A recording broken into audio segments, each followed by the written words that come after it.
Oh, how to build a pub. Hello and welcome to the Build a Pub podcast with me, Alex Ravenhall, the only person in the whole village who knows the real identity of the Christmas Tree Bandits of 2008. The Build a Pub podcast is a spin-off of my original series, Social Isolation.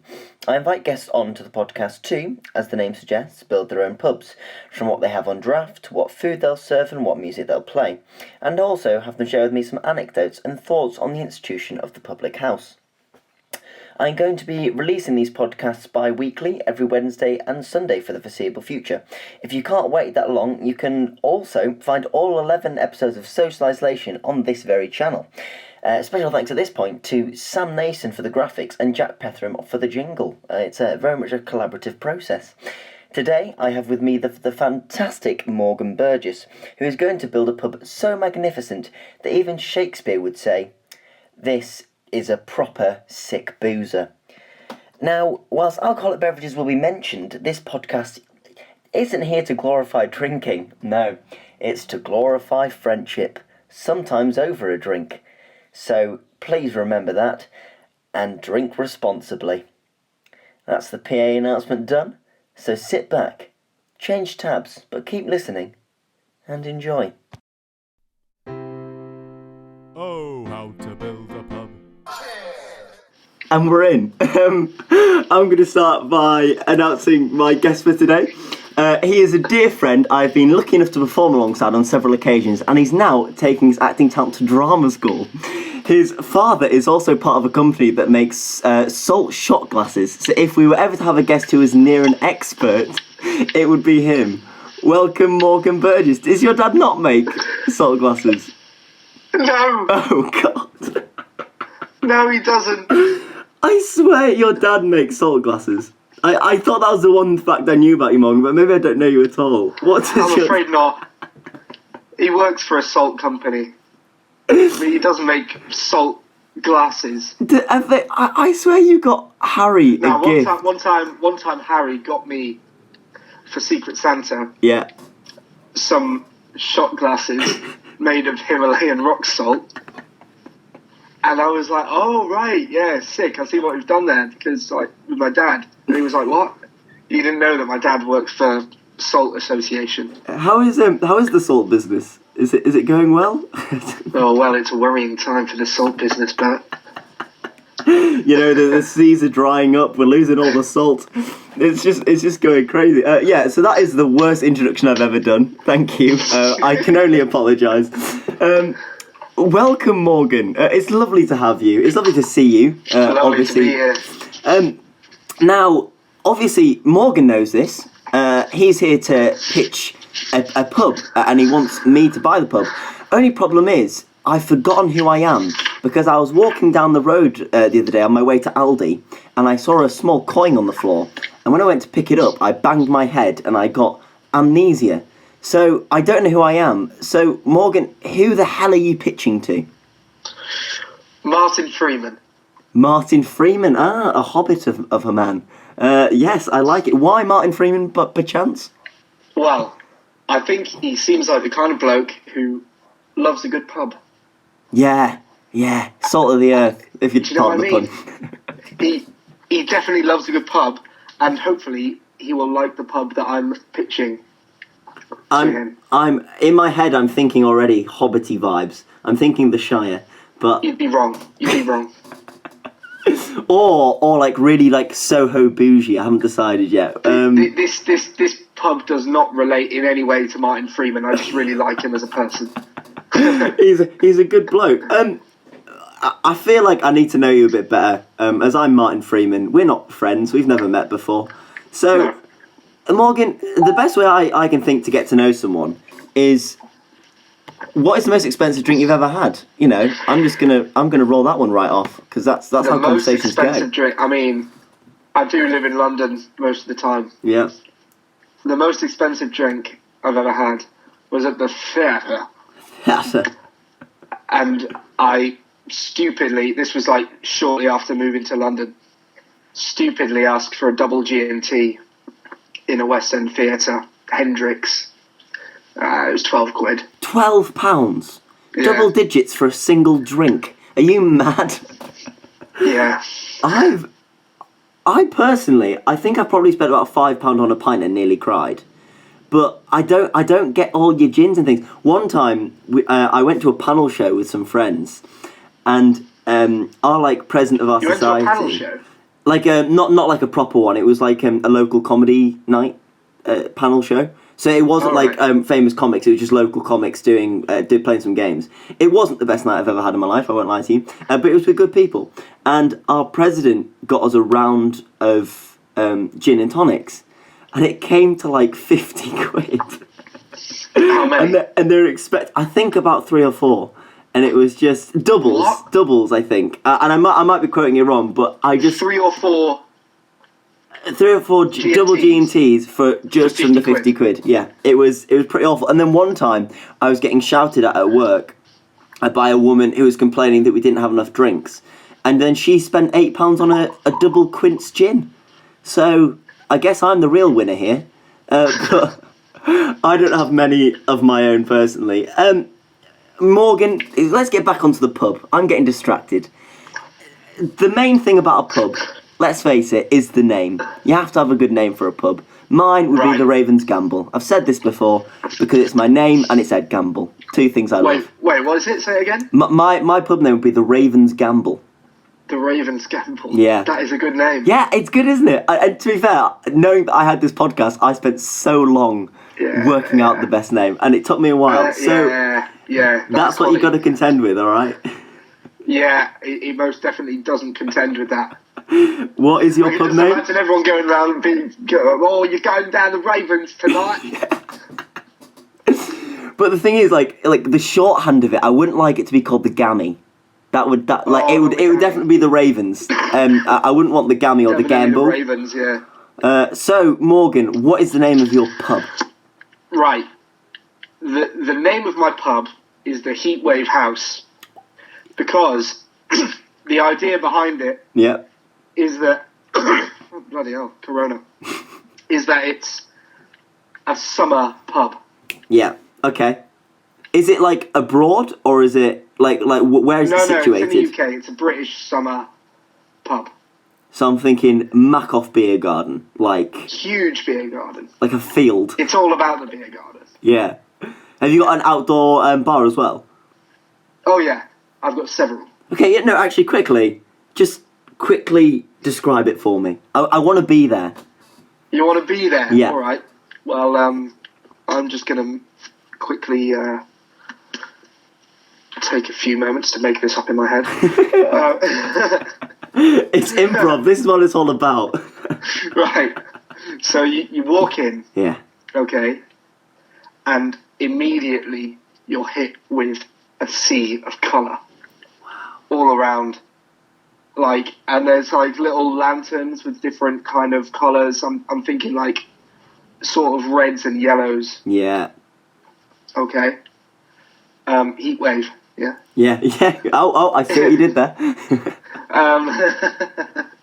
And a huge long bar down the left as you walk in, and booths down the right, and benches, massive long benches rather than tables, like Hogwarts shit.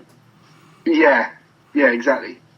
And then you get to the back of the indoors bit, and there's a bit of a sort of dance floor bit. The emphasis would be on the kind of old school disco funky kind of music. Yeah.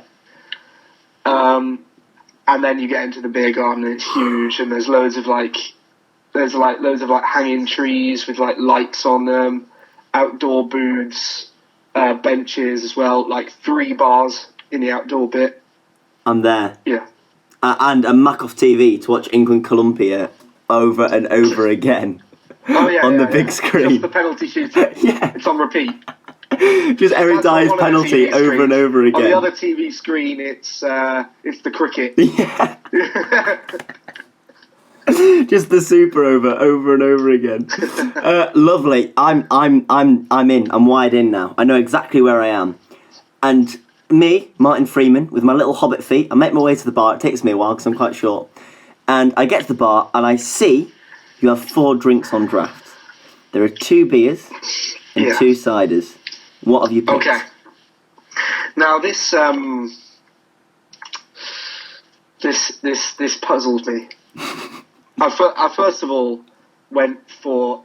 I mean, my actual first instinct was like, there's got to be Guinness. Yeah. But it's a summer pub, and that's not a summer drink. Yeah. So I've decided not to put it on there. Instead, I've gone for a well-loved lager. Birra Moretti. Birra Moretti. It's a classic. Like, you're wrong if you don't like it. What's good about a Birra Moretti is it gives itself enough flair to not be a Carling or a Heineken, but it's not as expensive as a Peroni. It's the perfect middle ground. Exactly. It's the perfect lager. I bet that's a good London drink as well, because it's got the London edge, but it's not a Peroni, as we say. Oh, that's a good start, Morgan. I like it. Okay, and now the next one really puzzled me, because you've said on draft. Yeah. Now, you tell me, you say the words summer pub to me, and my head only goes to one place. I think I know. Corona. Yeah.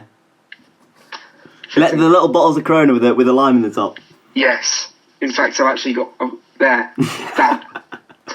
For the listeners at home, Morgan has just showed me an empty Corona bottle. Yeah. I think that's. And you actually can get Corona on draft. I've never had it though.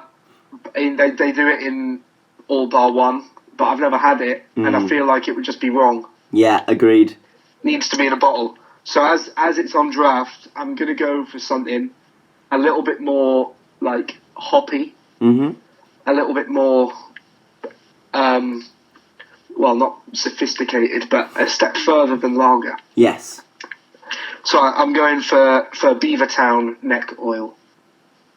What? What Yeah, it's an excellent lager. It's kind of like halfway between a lager and an IPA sort of thing. Mm. So it's quite light, quite hoppy, a bit of fizz, fresh. Yeah. Nice. See, I'll allow that because I despise the IPA. I hate IPAs. Oh, really? They taste like raisins. So it's good. Put Funky Power on there. Yeah. Well, I was worried that's where you were going.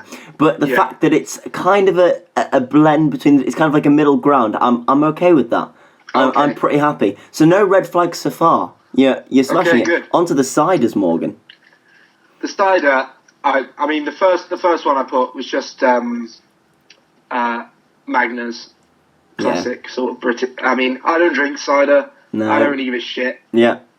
And then the other one, I just thought I had to put Strongbow Dark Fruits on for the scum of the earth. You bring them in and you tempt them in with your Strongbow Dark Fruits. Yeah, it needs to be all inclusive, even if they are despicable people who drink that.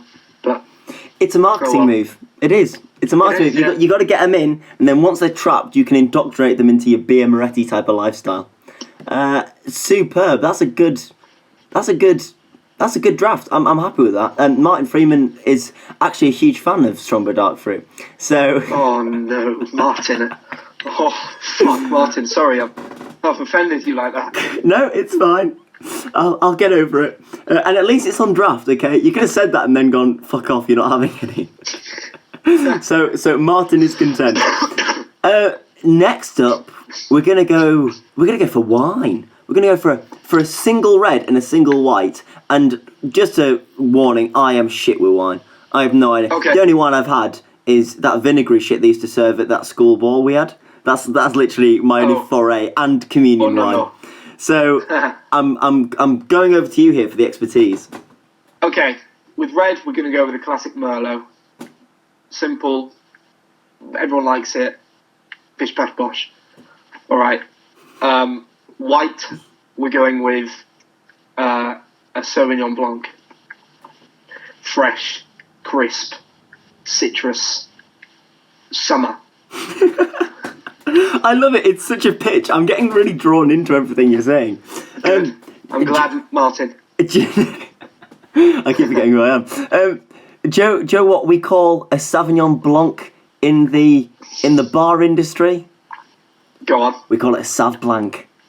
We don't have time for your Youngs and your Blancs. We just go straight for a. Do you want a Sav Blanc? Go, yeah, mate. And you just whip it out the fridge, put it on the table, and they fuck off. Sav Blanc. Sav Blanc, it's just an easy Sav Blanc. And then Cabernet Sauvignon, Cab Sav. You know, we keep it simple. Cab Sav. Yeah. I like that. Cab Sav works. Lovely options.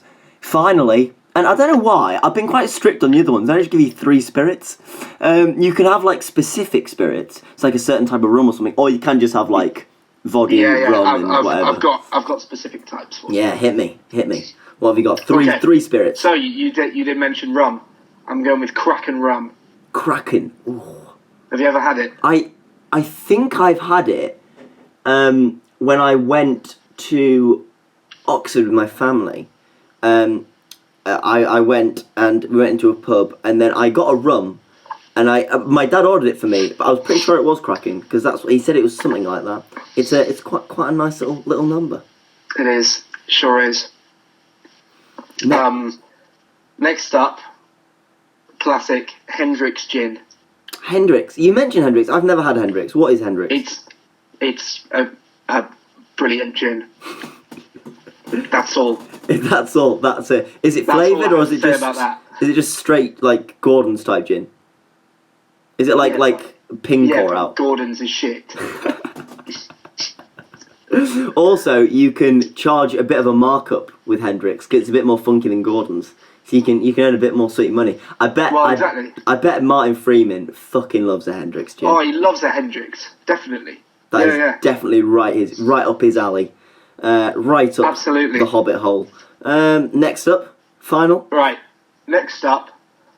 Now I did toy with putting vodka on. Yeah. Just because it's so widely drank by everyone. But no, boring. Instead, I've put on a spirit to only be drinking neat. Drunken. Drunkeneth. To be drinked neat. Scotch. That's a Talisker 10-year. Lovely bottle of Scotch. Brilliant. Amazing. I would love to like Scotch. I think it is such. You look so suave with your little Scotch glass. The first time I had Scotch, one of the only times I've had Scotch, I was quite a bit younger, and it's when, quite often your parents will introduce you to small amounts of alcohol to make it less abrasive when you go 18, you go bloody wild. And I had a tiny sip of Scotch, and if anything's, I think, reaffirmed in my parents' head that I'm not ready to be drinking, it was what I said. I drank it and I went, "Oh, I feel like a dragon," and immediately they were like, "Yeah, another couple of years, Alex." Nice. Completely butchered my opportunity there. Oh no! You had your chance and you blew it. I know, and it took me 8 years to get there. No, well, not 8 years. About a year, if I'm honest, to get them back on side. They're lovely options, Morgan. I love you know your spirits. I don't, so I'm a big fan. I just go for Captain Morgan's. There you are, sir.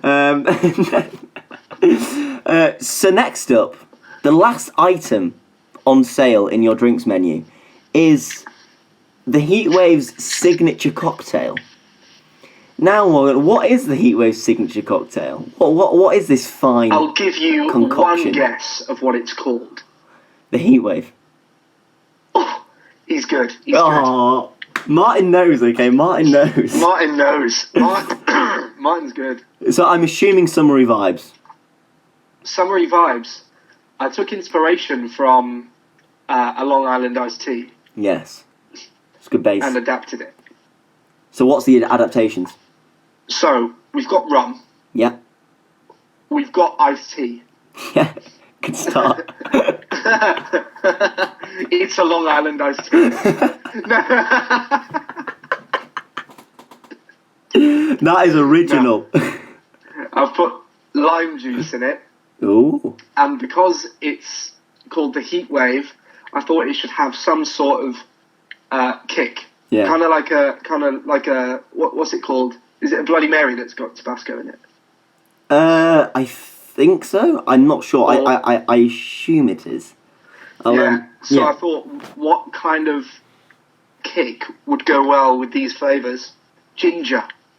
Oh, yes. A little sprinkle of ginger in the rum and lime juice and the iced. Oh, does that not sound good? I'm actually going to make it. I'm not gonna lie. I'm up for that. I really am. I think actually that's a good idea. On future podcasts, I'll try and get them to send over the ingredients, and I'll try it, and I'll see actually how nice it really is. Honestly, that is a sick idea. I think it would be banging. Yeah, I like it, and it's the heat wave, yeah. Yeah, the heat wave. Lovely. That is a good bar. I think you've set up well. You've got your stupid Strombo dark fruit drinkers, Martin here. That's me. And then you've got your beer Moretti, which is a nice middle ground. And then you got your Scotch for those sophisticated so and so's who come in just to watch the Eric Dyer penalty for the last time. Lovely stuff. So you're very much impressed me there. But a pub is nothing without its atmosphere. And for me to really get a good idea of the atmosphere, I need your best pub experience, because I need to know what you're basing it off. So give me a story or an event or a time you're in the pub that was just grand. Go on. Okay, brilliant experience. Happened in January, actually. Yeah.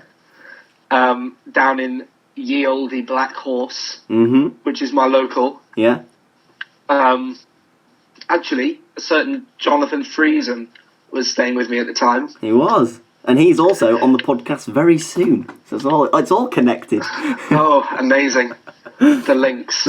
Anyway, it's a classic British pub experience.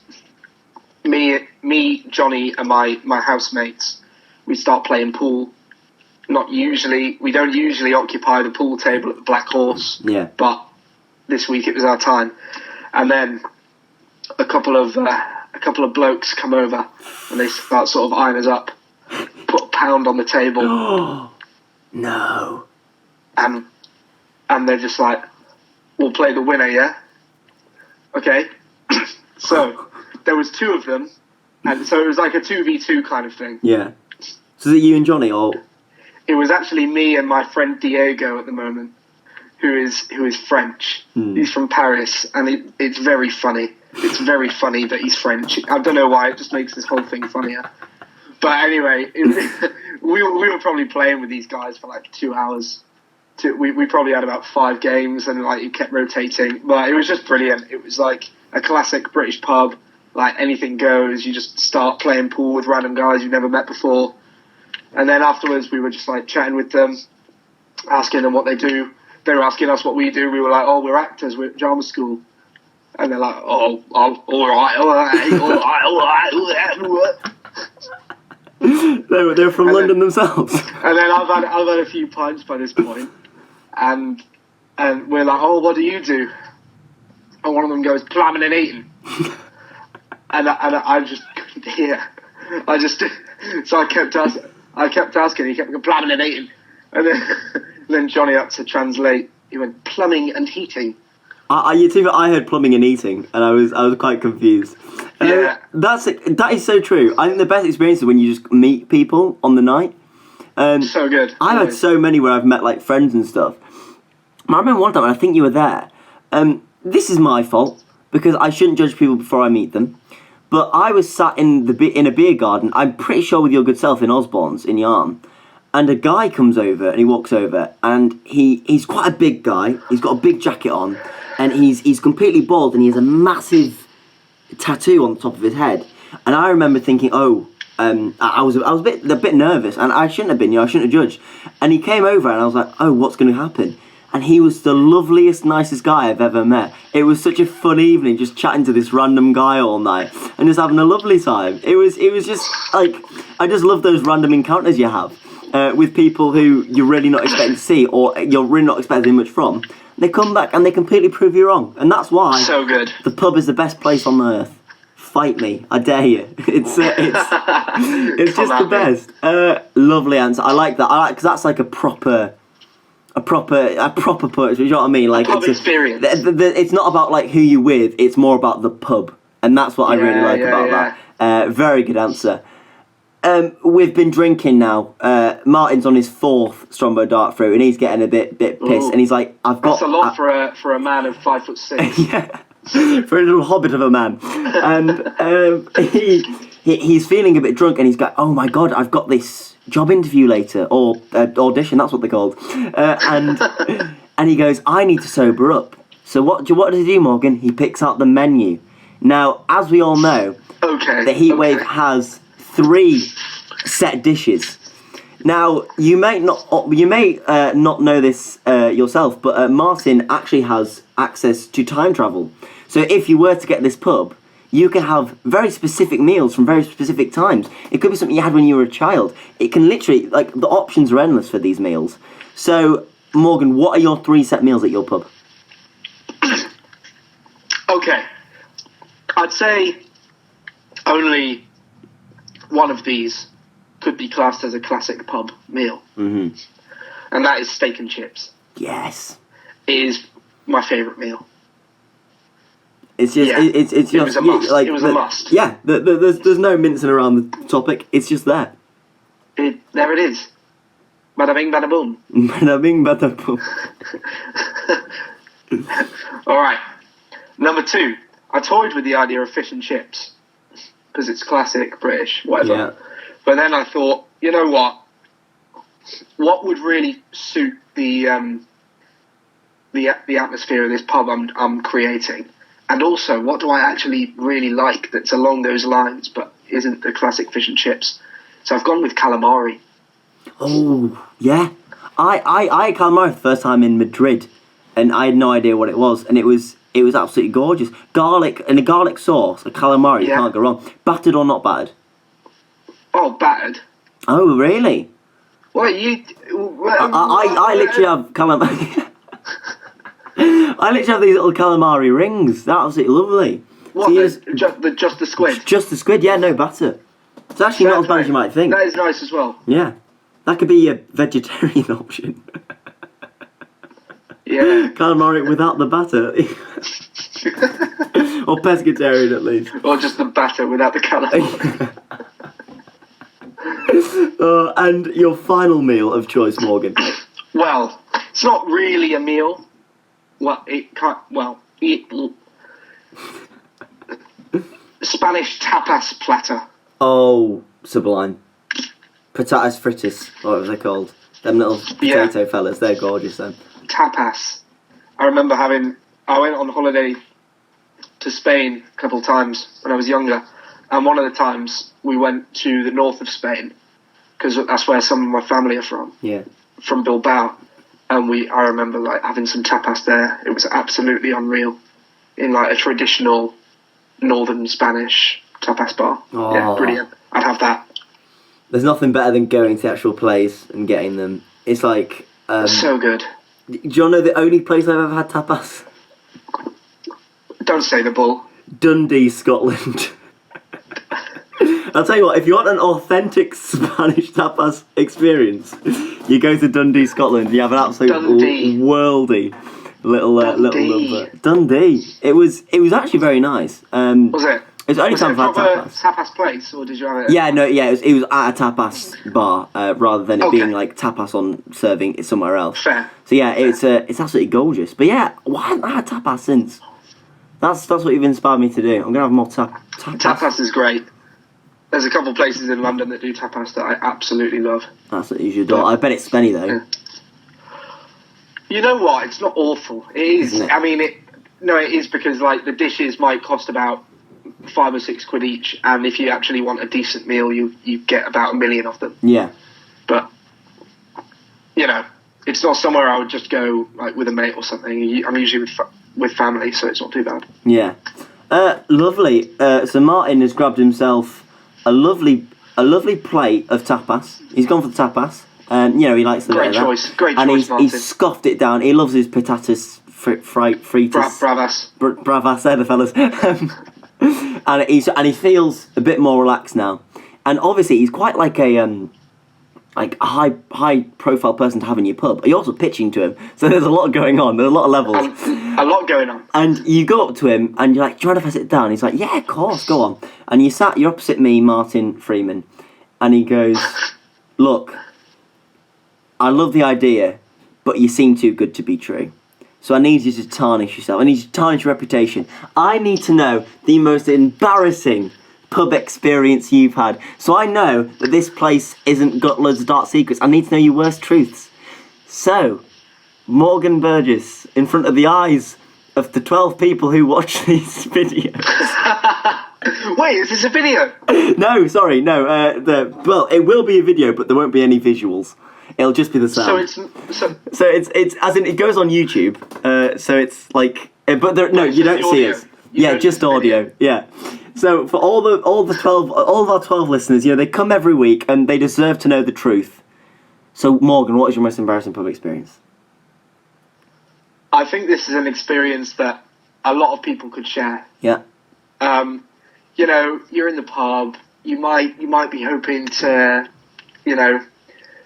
meet up with a few women. Yeah.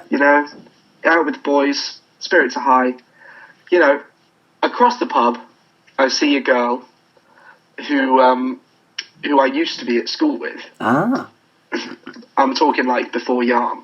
Oh, long time. Yeah. And I maybe, used to like her a bit, whatever. Classic. It's the classic. Yeah. She stands up, looks across. I'm like, "Oh, hi." And then this big man, muscular man, comes from behind me carrying about 6 pints in one hand. And the other hand, he's got nothing in, he's just walking along. Down at the table with her, and I'm just like, oh my God. I mean, it's an experience that a lot of people can share. Yeah. But it's a tough one. Do you know where my mind goes when you say that? I remember I was walking into the Bull, and someone, I won't mention their name, who I'd known from when I was a bit younger, I saw them and they went like this. They waved at me frantically, and I went, "Oh!" And I waved back, but they weren't waving at me, were they? They were waving at some other fucker behind me. So yeah. I just wanted to crawl into a ball and cry, but I didn't. I just got horrifically drunk, which is the way to go. Lovely, Morgan. Yeah, we've all been there. Do you know what? There was another experience that was really on my mind, but it wasn't strictly in a pub. Go on. But I think you know exactly what it is. I can't go on. Start it, and I'll. It's a certain experience. We set the story. Stood at the urinals.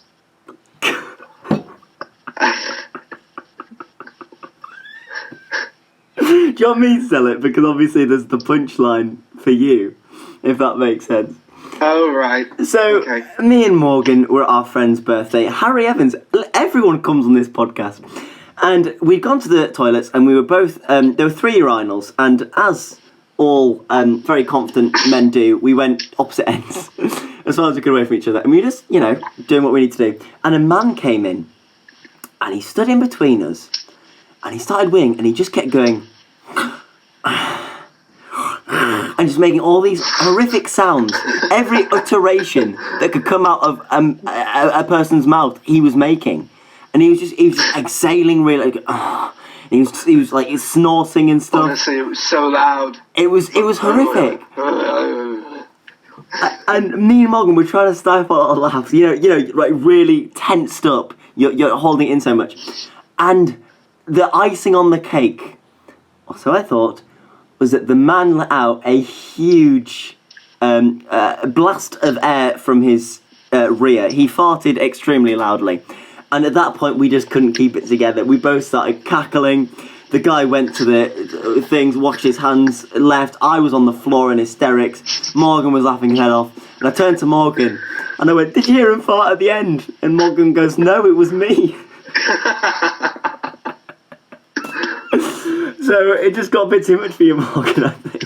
It got far too much. And that was at a pub. Can't hold it back anymore. That was at a pub, to be fair, so I count it. And it was horrifically embarrassing. It was. It was just a very strange experience, very bizarre. I love that one, yeah. I think, you've smashed it out the park there. I trust you now. Cheers, Martin. We're going to move on, but just before we do, I've got a little tally going. What is the cheapest pint you've ever had? Now, Eddie Medley found one for £1.50 in Middlesbrough. What? Yeah, cheapest I had before then was in Squirrels in Manchester, which is the student pub. I got Foster's for £1.99. Now, I don't think you're going to beat £1.50 nowadays, so if you can find your cheapest pint for me, what's the cheapest pint you've ever had? Don't include deals, if you can. Like, okay. try and be like, the pub you charge it, yeah. And possibly not Wetherspoons, unless that's the one you've got. Oh, man, that's what I went for. Yeah. Doom Bar. Yeah. Doom Bar, Wetherspoons, £1.95. £1.95. I went to Wetherspoons... and I had like a voucher book. They used to give out these voucher books, and I got a Carling for £1.80. But I still count the one in Squirrels because that was generally what they cost, £1.99 for Foster's. That's pretty sick. I think probably the cheapest one I've had that's not at Spoons is probably like, I don't know, £2.90 or something like that. Yeah. I can't believe this, Morgan. I've forgotten a question that I sent you. I forgot to send you a question.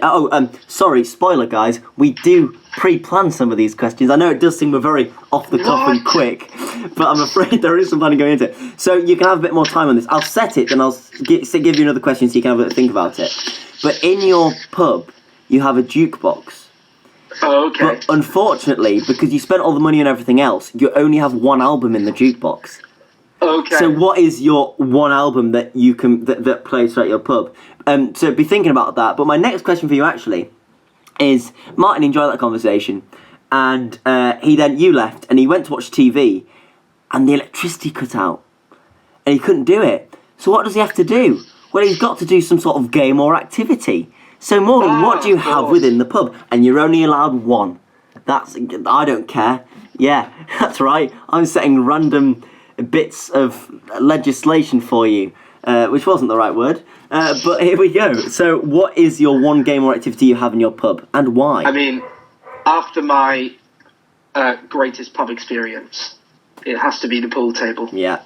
I've got to pick it as well. The idea of having a little stage, yeah, and having performers like, singing and whatever, but pool table, shared enjoyment, brilliant. I'll tell you what about the small stage. I love it. It's a platform for new people. It's a chance for people to get up and have a laugh and have a sing song, and people can make a bit of money from it if they've got a little hat down there.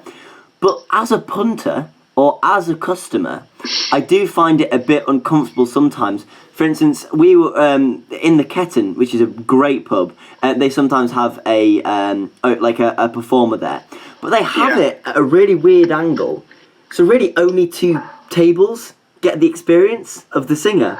And so if you're sat at one of those tables, you feel horrifically obliged to give this person your full attention. Full attention. And it's just a bit too much. So I agree, while a stage is a nice idea, and I'd like it for a karaoke night, I'd prefer a pool table because it's you can do it if you want. If not, you can go and have a chat. Because for me, a pub is, you go to your mates, you have a bit of a natty, you have a catch up. So... Exactly. Yeah, I agree with you on that one. I'd go for the same thing.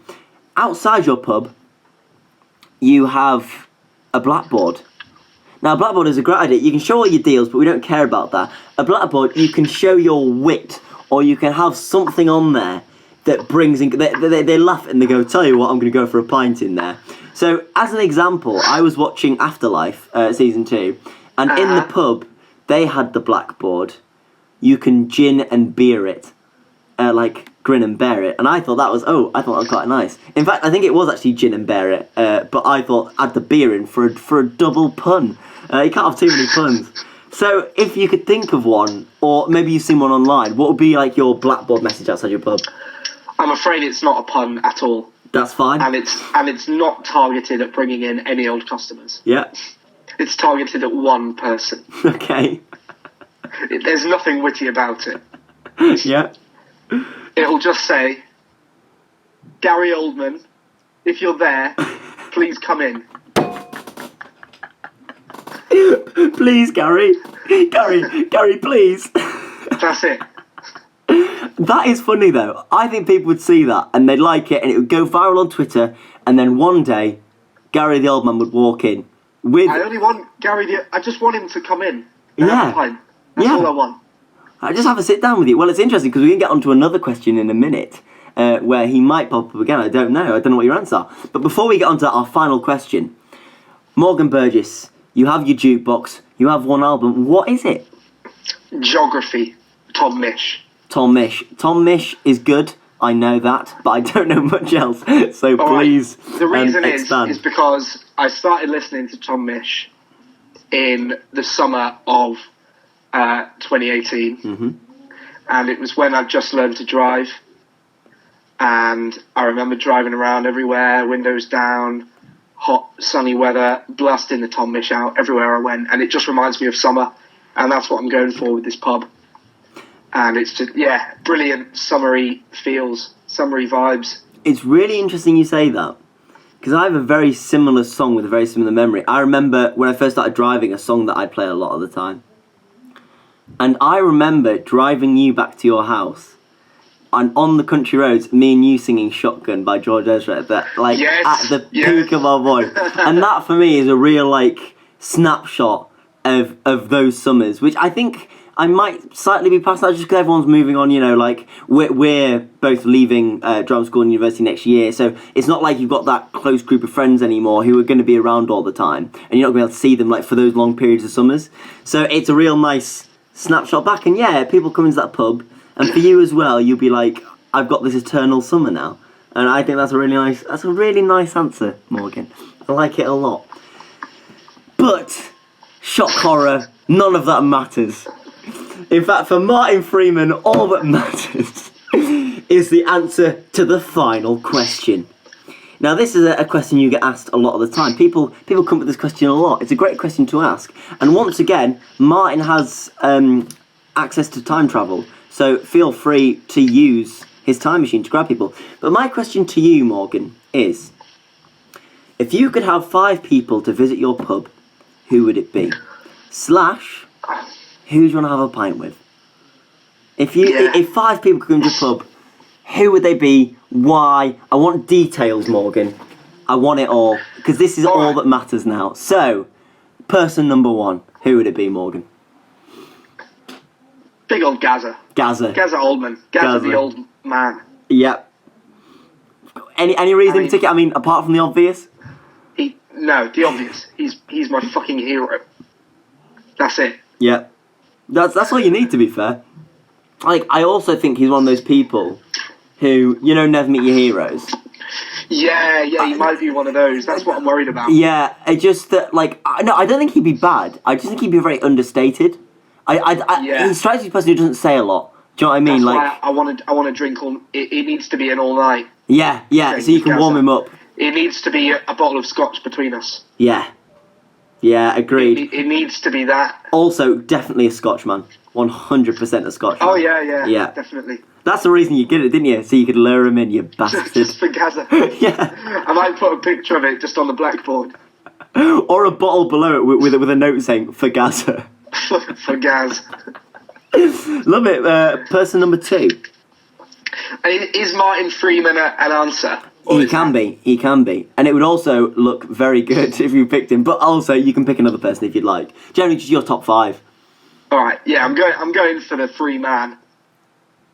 The old man and the 3 man. Yeah. What if they were together, the 3 of us? That would be sick. That'd be incredible. Also, very good answer, because, you've just picked the guy you're pitching to as one of your 5 people you're going to go for a pint with. I'm loving this. Well, yeah, of course. Right, number 3 is Paul Telfer. I hope he listens. He might not. He probably won't. Paul, if you're there, let's go for a pint. Yeah. Come on, Paul. I miss you. I miss him so much. I miss those lessons. Just for anyone who doesn't know, Paul Telfer, everyone has one of those English teachers who changes their lives. In fairness, I probably have 2. I think Craigie's an absolute boy as well. You and Craig. You and Craig and Paul Telfer. But Mr. Telfer was our English teacher at college, and he was an absolutely really inspiring for me personally as well. I'm sure he was for you. He was a very, very, very interesting teacher, and he taught us a lot. Also, he'd be great to go for a pint with, I'm sure. Yeah. Number 4? Now, there's a really good mate of mine. He's really called Alex, but I call him Bert. God. I don't know if you know him, Martin. I heard he's an absolute twat, but carry on. But yeah, he is. But oh well. No. Why? No, joking. No, that's once again. You know how to play the game. I like it a lot, and I'll give you the £5 after the podcast. I'm playing the game. Delightful. And your final answer? Now, my final one. Like, the thing is, I'm really torn with this final one between 3 people. Mm-hmm. Okay, 2 of them because they're a couple of my favourite musicians. But I don't know if they're the best people to have a pint with. That's the question, isn't it? It's because you've got these people who inspire you, but are they actually going to be good for a pint? Are they going to... Yeah. There are so many possibilities for this last one. I don't know which alleyway to go down. Talk through them, and it'll help you. Okay, so we got Tom Mish. I did mention him earlier. Yeah. He's a great guy. I have met him before, actually, and he was really lovely. I've just listened to his new album, which is great. I would love to just sit down and have a chat with him. He's a lovely guy. Mm-hmm. Right, number 2, Stevie Wonder. Oh, fantastic answer. Stevie Wonder. What do you think he would drink? Well, don't answer that, because once you pick your 5, I'm then going to ask you for the round. So, Okay, who would alright, everyone cool. drink in the round? Cool. Yeah. All right, Stevie Wonder's a possibility. Yeah. Also, I'm glad I didn't pitch the blackboard to him. Yeah. Because that wouldn't have worked very well. Indeed. You've got to target your audience. Yeah. Right. The other one, potential, is Graham Norton. Oh, yes. Because I feel like you have a pint with Graham Norton, you have a pint with everyone. Yes, yeah, he encapsulates so many of his guests, and he's got so many stories and things. And I bet he'd love to tell them as well. He just loves to have a natter. But also, is he one of those people who is amazing on TV, and then you meet them in real life, and it's a bit underwhelming? Well, I get what you mean, actually, because it does feel quite performancey, which is his right as a performer. But yeah, I agree. It would be interesting to see the other side of it. Yeah, and the final possibility for this final spot is Stephen Fry.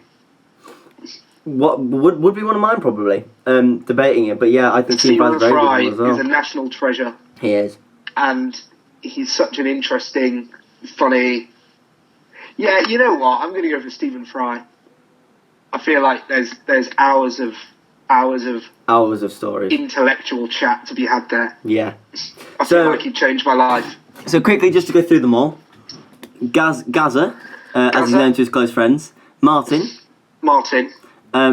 Alexander James Ravenhall / Bert, Stephen Fry, and who's the other one? Paul Telford. Shit. Okay, now you've got them all in. You're about halfway through the night, so everyone's having a good time, and you go, right, boys, it's my round. So what are the 5 drinks you're getting? And they have to be on the list that. No, I'll give you I'll give you a bit more if you want. If you can keep them in then. But if someone's got an iconic drink, specific drink for each specific person. Yes. Yeah. Yeah. All right. So what do you think they all drink? Yeah, some of the scotch. Yeah. Some of the scotch. It's got to be. So some scotch you keep in the back. Some of the special one. 20-year-old stuff. Special one for Martin. I reckon he's a Hendrix G&T man. Yeah, I agree. Actually, yeah. No, yeah. I think a gin and lemonade. I think he's got a sweet tooth, Martin. What? I think he does. I think he does. Martin. Yeah. Nah, Martin's above that. Martin doesn't stoop to such levels. Such sweet levels. Okay, yeah. So he's got is it a double or a single? Oh, double. Are they both doubles? Scotch as well. Oh yeah. Yeah. What about Paul? Paul. He's just a simple guy. Actually, nah. I was gonna say like Birra Moretti, but then I bet he enjoys his red wine. It depends on the scenario. I think in a pub, Birra Moretti. I think in more of like a social occasion, a nice red. Right. Okay. Let's go with Birra Moretti. Mm-hmm. For Bert, I think Strongbow Dark Fruit. You boss! I knew it. Fair play. No, I'll take it because you know me. I wouldn't pay for the Birra Moretti. I'm gonna get the cheapest drink available, and that will be the Strongbow Dark Fruit. You know me so well. Fruit. You bastard. You actually would. I know. That's the worst thing about it. Superb answer. Next up, Scum of the earth.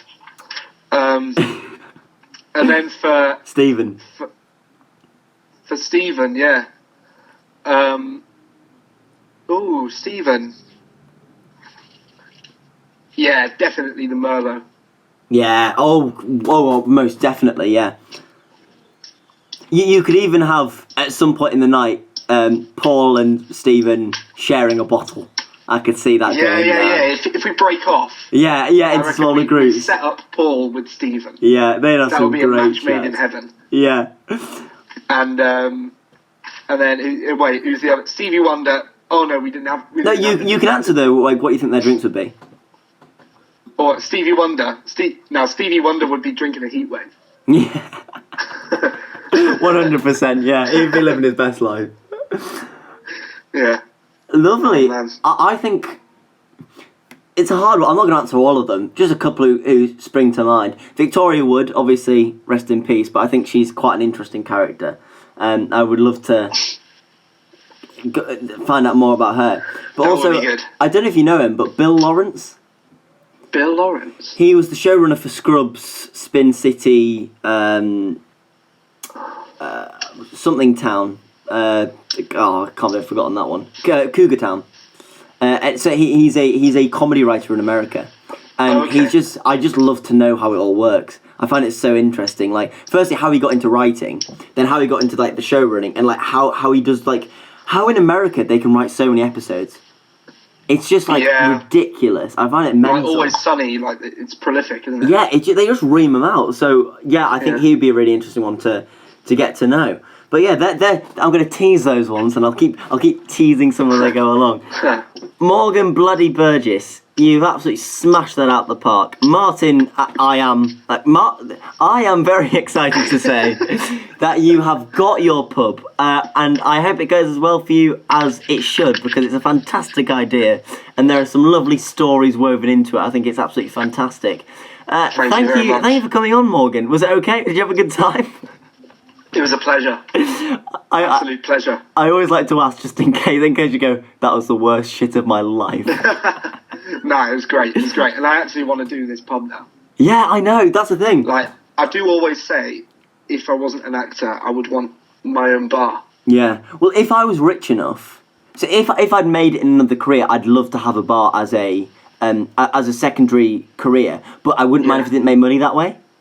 So, like, even if it wasn't, like, my main source of income, if it was, like, breaking even, then I'd be happy with it. So, like, if I had other forms... thing, isn't it? It's a great thing to have, like... I don't know, I imagine it would be great. I mean, obviously, there's stress come with it, but I agree, I just love to own a little pub of my own. And that's why I bloody made the podcast. Ah, yes. What a brilliant idea. The Ravens gamble lives on. The Ravens gamble. Thank you so much, Morgan, as I say. And watch out for Morgan, because 2 years' time, he'll be on Crime Watch. No. He'll make it. I was also, just a little thing, I was going to say Rose Bruford in your opening, but I didn't want to... Why? I didn't want to wind you up to Kingdom Come. But yeah, best of luck with your last year, Morgan. I hope you get back, because it's bloody all over the shop at the minute. Mate, doing Shakespeare over Zoom at the moment. Oh really? How is it? Yeah. Just a quick quick bit before What? we go. How is it all that with the it going over Zoom? Because for law at the minute we're getting bridging assessments, so there's no teaching at all. But obviously you've got quite an intense schedule. So what's it like? Very intense. It's pretty much like all the lessons we would have had, but they're all online. So yesterday I was doing an acting class. I was doing that scene from Hamlet. Look here up on this picture when he's with his mum. Really? On Zoom. How? Ooh, that's interesting. Actually, was it? It was mad. It was mad. How do you how does the stagecraft work? Do you just focus on different things that you wouldn't have done if you're in the room? So is it more on monologuing rather than scene work? If that makes sense. Well, we have been working on monologues, but yesterday we started doing the scene for the first time over Zoom. We were working on it before this all happened as well. But it's just crazy because just not being there, you're just so focused on your phone. Yeah. In such a weird way. It's so intense. Did you have to stand and act as well? Did you have to stand up and act, or were you sat at the screen? A mixture. It's just as if you're actually having a conversation with that person on Zoom. Oh. So it's just adapting to it, really, I guess. Or it's just a modern interpretation of Shakespeare, which it very well could be. Shakespeare over Zoom. Coming to the RSC. Thank you, Morgan. I won't keep you any further. This has been absolutely a great time. I'm just going to say a quick thank you once again to Jack Pethram for the jingle and for Sam Nason for the graphics. And keep listening. And also, a little thing, Morgan, this is the first of the new series I've recorded. So thank you very much, because any mistakes I've made, I don't think I made too many mistakes, but I can now iron out. And also, you gave me some great ideas, like the actually trying the cocktails. So where possible, I'm going to try that. Thank you so much for coming on, Morgan. And thank you all for listening. And we'll see you next time. Thank you very much. Oh, how to build a pub.